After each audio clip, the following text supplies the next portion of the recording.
Mesdames, Messieurs, merci de choisir Wango Télévision pour vous informer. Bienvenue à tous dans ce journal du week-end qui s'ouvre directement par ces titres. Inauguration ce samedi 23 novembre d'un amphithéâtre à l'Institut supérieur des techniques médicales ISTEM, mais aussi de 2 auditoires à l'Université des Kolwezi par les ministres nationaux de l'enseignement supérieur et universitaire Thomas Louaka. C'était en présence du gouverneur des provinces, mais aussi du corps académique de la province d'Ilo-Alaba. Patient Kabamba nous fait les points. La décentralisation nécessite des produits des fruits dans différents secteurs au Lualaba. 2 institutions universitaires viennent d'être dotées des auditoires modernes répondant aux standards internationaux avec possibilité d'apprendre sans la présence d'un professeur. C'est le ministre national de l'enseignement supérieur et universitaire Thomas Louaka qui a coupé les ribbons symboliques marquant l'inauguration de ces bâtiments. Par la même occasion, il a encouragé le gouvernement provincial du Lualaba à poursuivre cet élan de la modernité prôné par le président de la République Félix Tshisekedi Tshilombo. Ma satisfaction d'être parmi vous est d'autant plus grande que les ouvrages mis à la disposition des 10 établissements par le gouvernement provincial participent à la matérialisation de mon plan d'action axé sur le redressement du système éducatif du supérieur de notre pays comme concept fondamental de gestion. Je tiens à rendre hommage à son Excellence, le président de la République, Félix Antoine Tshisekedi Tshilombo, qui a fait du secteur de la formation supérieure l'une de ses priorités. Ma considération va... Richard Mouyej relève les raisons qui a poussé son gouvernement à doter aux institutions publiques ces auditoires. La cérémonie de ce jour traduit l'importance que nous accordons à l'éducation et le souci, comme vous pouvez le constater, c'est de préparer la relève pour nous rassurer que l'élan de développement que nous créons aujourd'hui sera soutenu et renforcé. Ce qui nous impose comme préalable de parfaire la formation de nos jeunes.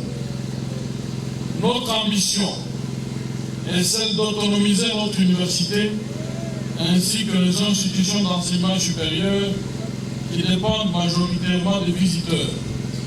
Les bénéficiaires, quant à eux, n'ont pas gardé leur langue en poche. Ils ont remercié le gouvernement provincial pour ces gestes tout en soumettant quelques doléances au ministre national de l'ESU. De la sous-conférence, nous sollicitons l'élection de notre sous-conférence en conférence des chefs d'établissement d'enseignement supérieur et universitaire du Lualaba pour répondre à l'esprit de la décentralisation.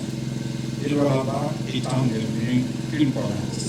90% du personnel enseignant, administratif, technique et ouvrier ne sont pas mécanisés. Certains n'ont pas de numéros matricules de nouvelles unités. Cette situation exige un paiement régulier de la prime locale de ce personnel, sinon n'est pas du tout motivé et c'est un handicap pour le fonctionnement de nos institutions. Par la même occasion, le gouvernement provincial, via les biais du gouverneur Richard Mouyej-Monguez-Mons, a donné aux 13 membres du corps académique de l'Université des Kolwezi des chèques pour poursuivre leurs études en dehors du pays et d'autres en dehors de la province du Lualaba. Ensuite, le ministre national de l'ESU a doté 3 jeeps, une au recteur de l'Université des Kolwezi, l'autre au DG de l'ISP ainsi que celui de l'ISTEM pour leurs déplacements.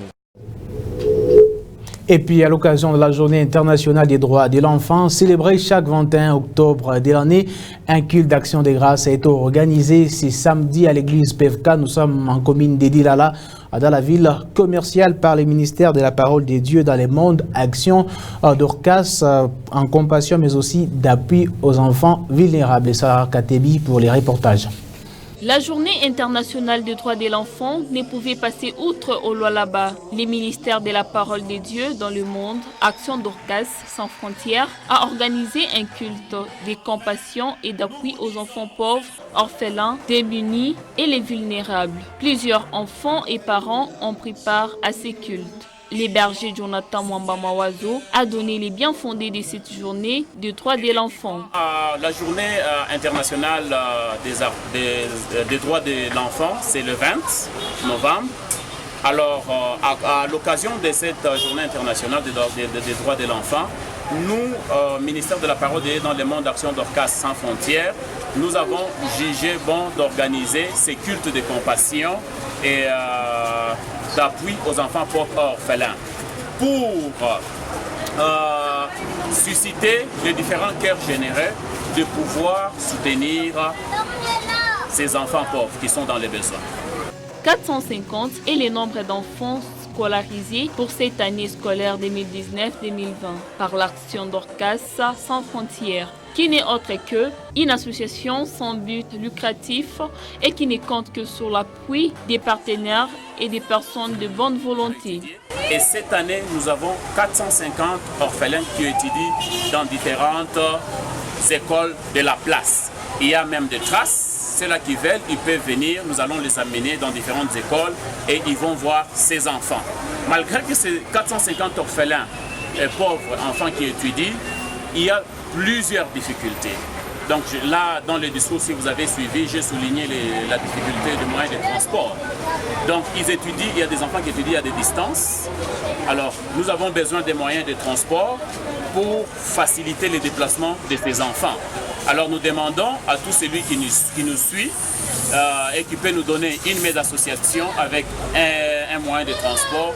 Cela va soulager tant mieux ces enfants pauvres et orphelins. Et nous avons besoin du soutien intégral du gouvernement provincial.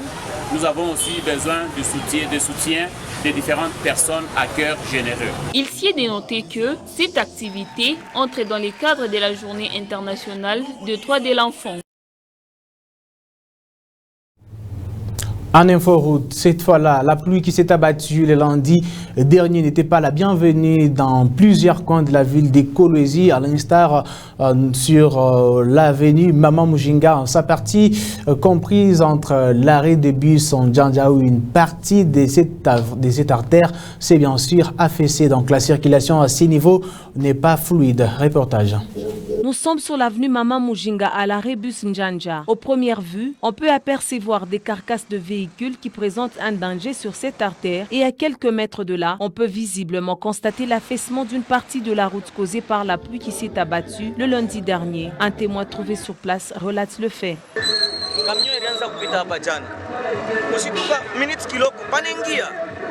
Un camion passé ici, un moment après nous avons vu ce trou. Et la nuit, il y a un Noah qui s'est retrouvé dans celui-ci. Voilà maintenant, ils reviennent la réhabiliter. Nous demandons qu'ils les fassent parfaitement, car c'est la seule route qui mène vers la cité Manika.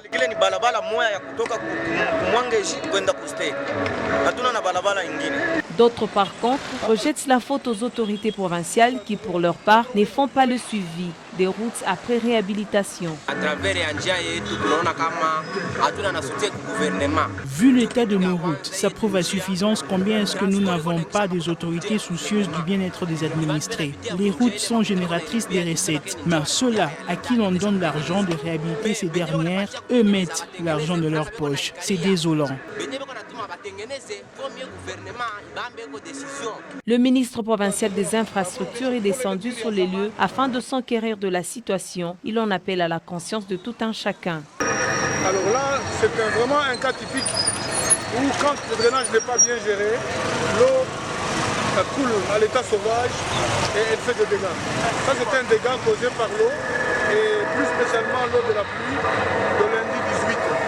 Alors maintenant, ce trou qui est apparu, l'équipe est déjà là, nous intervenons sur ce trou.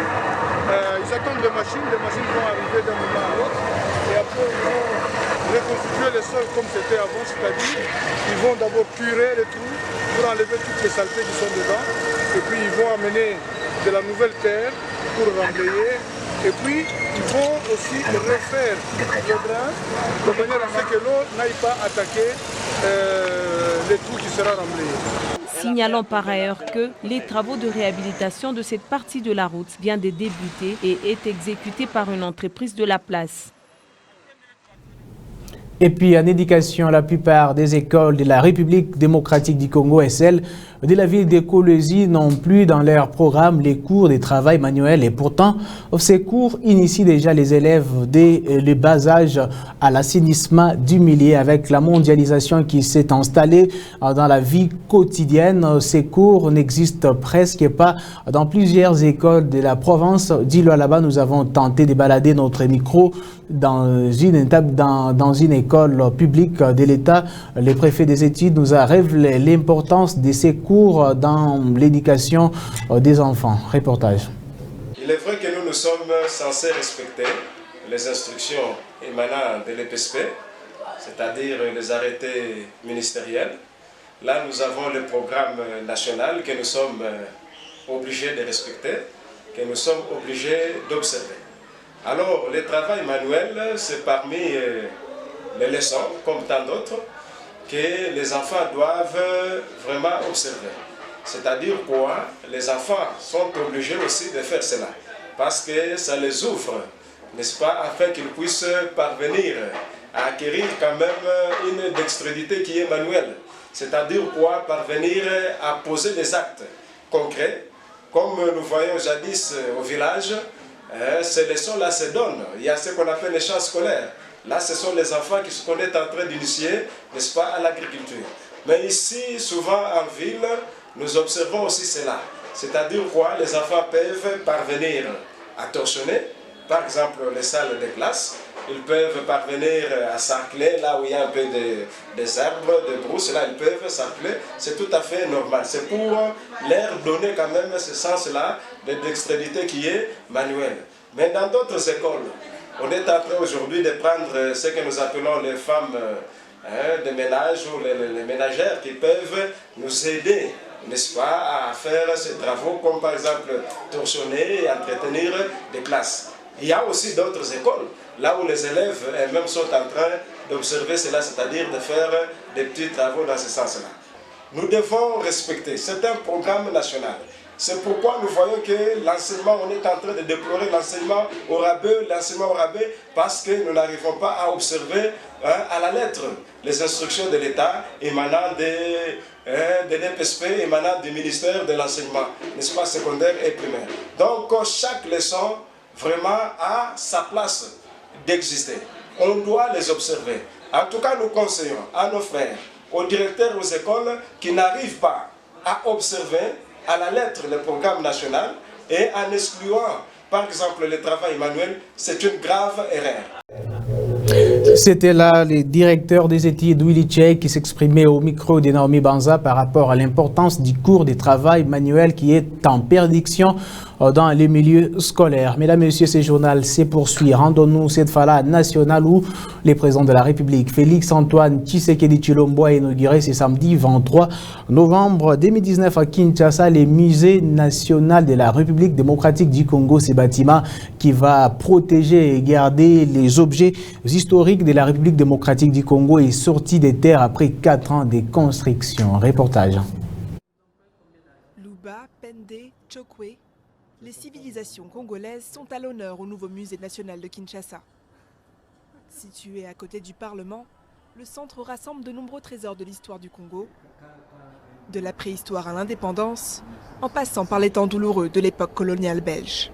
Ce musée retrace notre histoire, montre notre identité culturelle et montre la richesse de la diversité culturelle de la RDC. Vous savez que le musée, c'est un point de référence où on retrouve des collections qui s'enracinent à notre culture, à notre être profond. Dans ces salles climatisées, un petit échantillon du riche patrimoine culturel du pays. Des conditions qui contrastent avec le centre vétuste où est conservée une grande partie des pièces nationales. Que ces autorités ont remarqué qu'il y avait des problèmes de conservation et ainsi de suite. Il n'y avait pas aussi une salle assez significative pour montrer, disons, l'étendue de la richesse de la collection que portait l'Institut des musées nationaux. C'est alors qu'a commencé vraiment le projet pour qu'il y ait un musée. Fruit d'une coopération avec la Corée du Sud, le musée, qui a coûté 21 millions d'euros, a aussi pour vocation d'accompagner l'ouverture du pays aux touristes et visiteurs d'origine congolaise. On vient d'Allemagne, on est ici pour retourner sur les traces de notre père qui est congolais, de la RDC. Et c'est pour ça que vous commencez dans le musée? On s'était dit, pourquoi ne pas commencer directement dans le musée avant demain de rencontrer la famille pour avoir une vue un peu plus large du Congo. Ouvert un an après le musée national de Dakar, l'édifice pourrait rouvrir le débat sur la restitution du patrimoine africain, pillé durant l'époque coloniale.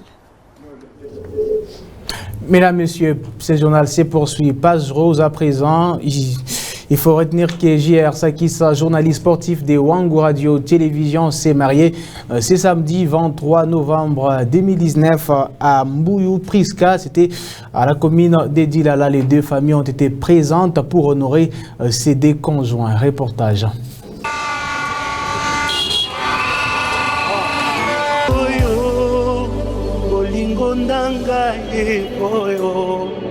nalotaki yango na ndoto losambo efuti mpe ngayo yeoyo. C'était un attroupement à la commune de Dilala. Ça n'arrive pas tous les jours. Deux familles se sont mobilisées comme un seul corps pour venir répondre à l'appel des deux acteurs à l'honneur. J.R. Sakissa, journaliste sportif de Wangu Radio Télévision, en costume bleu, chemise blanche, avec un sourire légendaire, marquant les débuts d'une nouvelle vie. À son côté, une demoiselle romantique à flair d'âge qui, heureusement, nous l'appellerons Madame Bouyou Kazadi. L'instant d'après, l'officier de l'état civil, Thierry Sambumba, approche à l'accueil de ces deux conjoints. Déjà à l'intérieur, après avoir répondu aux questions du représentant de l'État, J.R. Sakissa a devant Dieu et le public de la salle juré amour et fidélité à l'os de ses os. Même geste pour Priska Kazadi, avec une voix qui décoiffe, a quand même donné son cœur au footballeur de nature J.R. Sakissa et a accepté de cheminer ensemble devant tout le monde. Devant un officier de l'état civil et l'assemblée si présente, de prendre en mariage comme époux M. Sakissa Mbumba J.R. jusqu'à la fin du mois. J.R. prend la bague et la fixe au doigt de sa meilleure amie du monde en guise d'amour. Par-dessus tout, ils ont été déclarés mari et femme par l'officier de l'état civil.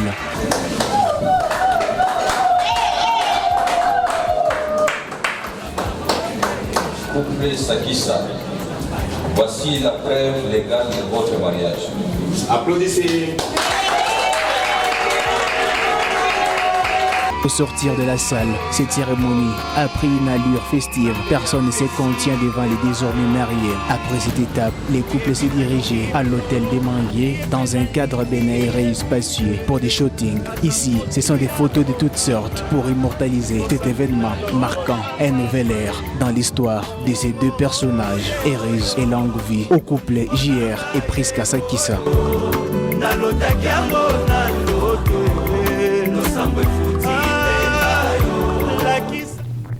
Et pour terminer ce journal, nous sommes en sport. C'est plus qu'un événement dans la ville de Lubumbashi, capitale du Haut-Katanga. La rencontre qui mettra aux prises ce dimanche le Saint-Oula Lupopo au Topisa Mazembe et dans les bouches de plusieurs sportifs. Cette rencontre va se jouer au stade de la Kenya,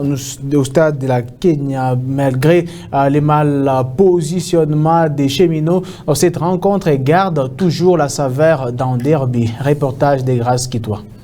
C'est un week-end assez particulier que vivront les amoureux du football en République démocratique du Congo avec ces chocs qui se joueront pour le compte de la poursuite du championnat national en sa première division. Le stade Kibasa Maliba vibrera au rythme du derby qui opposera les deux géants du football ouchois, les cheminots du FC Saint-Éloi Lupopo qui croiseront le fer avec leur rival éternel, le tout-puissant Gleber Mazembe. Un match d'un engagement assez particulier d'abord au vu de la rivalité légendaire qui a toujours existé entre ces deux grandes formations, mais aussi vu l'enjeu de taille que comporte ce duel entre les deux équipes. Le tout-puissant Glebar Mazembe qui tourne en tête du classement partiel de ce championnat avec 25 points, mais qui est suivi juste derrière par l'ASV Club et le Daring Club Motema Pembe de Kinshasa qui ont respectivement 24 et 22 points. Mazembe et Lupopo, c'est aussi un duel entre deux jeunes entraîneurs bourrés de beaucoup de potentiel. Papi Kimoto du FC Saint-Éloi Lupopo et Pamphile Miayo du tout-puissant Glebar Mazembe qui se croisent pour la première fois dans un derby, ce qui donne encore de la saveur à ce choc. Les cheminots du FC Saint-Éloi Lupopo ne jurent que par une victoire ce dimanche pour couper court à cette suprématie des Corbeaux qui depuis quelques années déjà partent avec la faveur des pronostics lors des différents derbys. Et à Kinshasa, les Moscovites de l'ASV Club croiseront les Immaculés du Daring Club Motema Pembe dans le derby de la capitale. Un choc entre le deuxième et le troisième au classement partiel de cette Ligue nationale de football qui certainement fera parler de lui. Le fair play reste et restera le maître mot lors de ces rencontres afin que la fête du football au pays reste totale. Quel est le meilleur remporte entre ces deux équipes, les TP Mazembe, mais aussi les Saint-Éloi Lupopo. C'est par cette note sportive qui prend fin ce journal du week-end que nous dédions au couple JR et Grâce et Priska Sakissa. Restez toujours sur Wangu Télévision, les programmes est juste établi pour vous.